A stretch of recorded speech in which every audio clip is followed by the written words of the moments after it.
আমার কাছে আসলে এত আনন্দ লাগছে আজকে যে এত এত ক্যামেরা এত এত সাংবাদিক ভাইদেরকে বোনদেরকে আমি দেখছি সামনে। সবসময় আসলে সুযোগটা হয় না, তো অনেকদিন পরে সবাইকে দেখতে পেয়ে ভীষণ ভালো লাগছে। আর যেহেতু 2025 সাল আর কিছুদিন পরে, তো সেখান থেকে আমরা আসলে একদম বলবো যে আধুনিক ভাবে নিজেদেরকে সবাই উপস্থাপন করছি। তো সেক্ষেত্রে আমি বলবো জুয়েলারি কেন পিছিয়ে থাকবে। তো আমাদের সবার পছন্দের সবার ভালোবাসা আজকে আমরা জানি যে আমরা কেন সবাই একসাথ হয়েছি। এশিয়া জুয়েলসের এই প্রথমবার গোল্ড প্লেটেড যে জুয়েলারি ওয়েবসাইট লঞ্চিং গ্র্যান্ড প্রোগ্রামে আছি আমরা আজকে। তো এটার জন্য আমি সবার কাছে একটা করতালি চাই। আমি জানি সবার কাছে মোবাইল ক্যামেরা, বাট তারপরেও থ্যাংক ইউ ভেরি মাচ।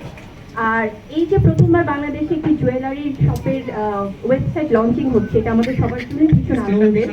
তাহলে স্মার্টেস্ট জেনারেশন যেভাবে এগিয়ে যাচ্ছে, সেক্ষেত্রে তাহলে জুয়েলারি কেন পিছিয়ে থাকবে। আর আমি বরাবরই আসলে নারী উদ্যোক্তাদের যে কোনো প্রোগ্রাম বা যে কোনো ইভেন্টে আমি চাই যে আসলে তাদের পাশে থাকতে। এবং এর আগেও আমি ছিলাম একজন নারী হিসেবে, এটা অবশ্যই আমাদের জন্য সম্মানের। তো সেক্ষেত্রে আমাদের যিনি ওনার এশিয়া জুয়েলসের, আমাদের সবার পছন্দের আপু আছে আমাদের সাথে, তাসনিবা আপু আছেন। এবং আমি বলবো যে এশিয়া জুয়েলসের এত দারুণ দারুণ কালেকশন, কারণ গহনা হচ্ছে আজ থেকে সেই 7,000 বছর পূর্বে থেকে কিন্তু শুরু হয়েছে।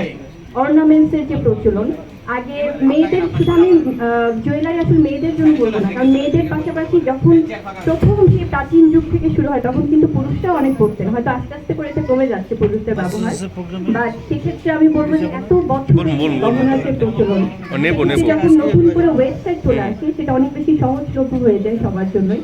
তো আজকে আমরা সেই গ্র্যান্ড লঞ্চিং প্রোগ্রামে আছি এবং আরো সবাই আছে যারা আসলে এত প্রিয় প্রিয় মুখগুলো, সব সাংবাদিকগুলো। এবং আমাদের সাথে আছে আমাদের অনেক জনপ্রিয় কোরিওগ্রাফার গৌতম শাহ দাদা আছেন, আছে আমাদের সবার ভালোবাসার বাড়ির ভীষণ পরিশ্রমী, এবং আছে তো আমাদের ওনার এবং আমাদের সবাই যারা যারা আছেন প্রত্যেকে আমাদের ভীষণ পছন্দের কোরিওগ্রাফার, আমাদের সোহাগ ভাইও আছেন।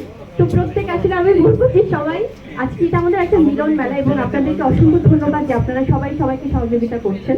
এই যে আমরা এত সুন্দর পরিবেশ আসলে এটা সেলিব্রেট করতে পারছি। তো ইনশাআল্লাহ